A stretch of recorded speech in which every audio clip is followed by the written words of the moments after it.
What is going on, beautiful people, and welcome to the only place in the universe that supplies you fuel for your dreams, goals, and entrepreneur ambitions for the free reality TV, people. And today we have our brand new segment, our weekly segment that I wanted to bring to you guys. I get tons of questions in regards to, real estate, entrepreneurship, life, and all of those things. So we taking over IGTV. Do it!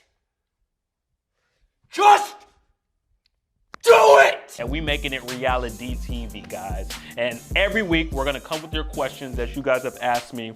And I appreciate you guys continuing to show that support and sending in those questions, to provide to the people.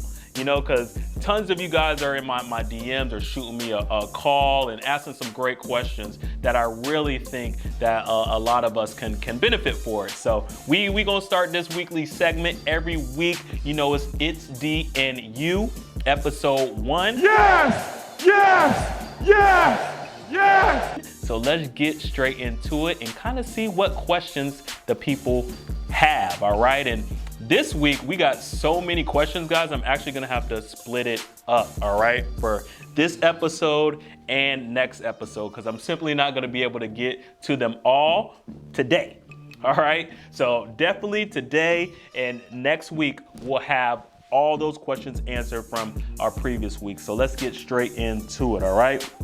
So the first question comes from my boy, Made from the Mud.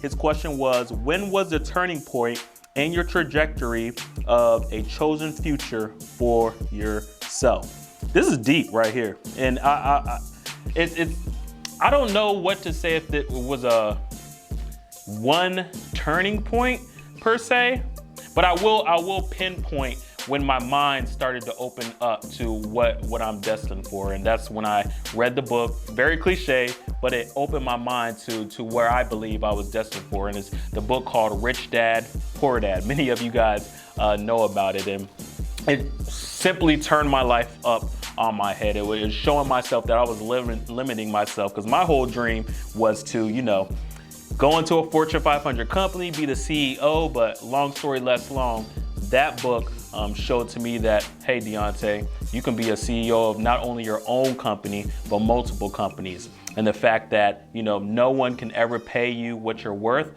really started to resonate with me. And I read that book, I believe, in around 2014, 2015. And if I had to pick a point, I believe it was that one.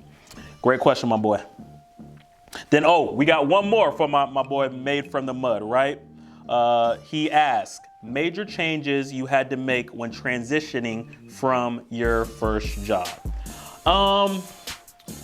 The major changes, major is such a relative term because I don't really see it as being major, but really putting in my schedule, right? Because most of us have our own jobs and things of that nature, so we're used to kind of waking up. So the major change I had to do was create a schedule for myself in regards to, how I was going to sustain my business and grow my business. And that schedule always is continuing to change, right? Because I'm always tinkering with it. And what I'm doing in this portion of the day, is that dollar productive? Am I being the most efficient, to take myself to the next level? So I think that's the major change that I had to make in regards to creating my own schedule, sticking to that schedule, being accountable to that schedule. So dope question, my boy. Ooh, then we got Beyonce, all right? She asks, what are the biggest misconceptions about being in real estate? We could have a whole episode on this to keep it G with you. But I would say the biggest misconception would be that,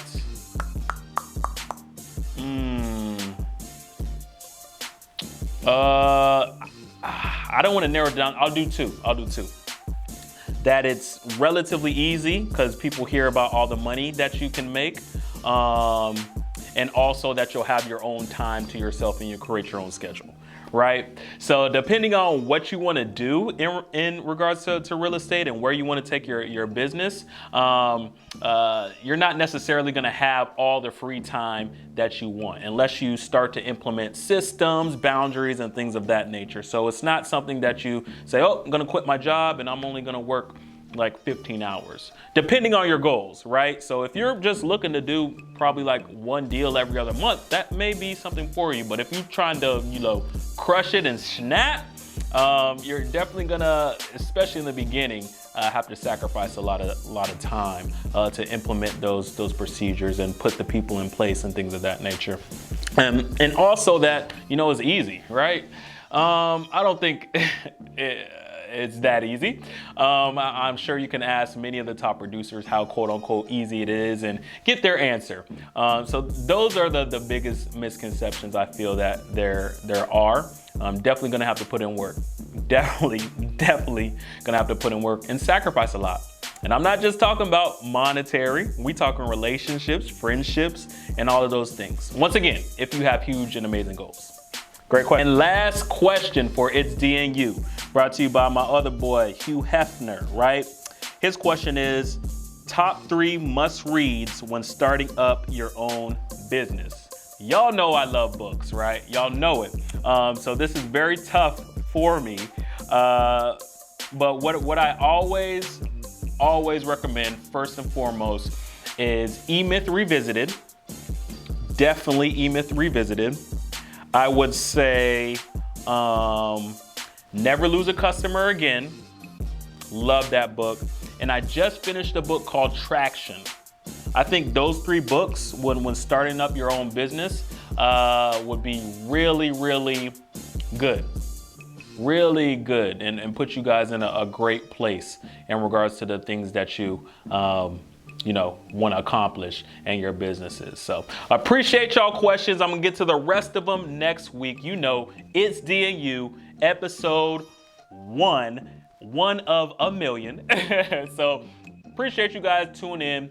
Like, share, comment in the comment section below. What do you think about some of the questions that were given, your feedback, and any other questions that you want to have featured on a future show, all right? And tune in next week. We will be live in full effect, all right? Peace.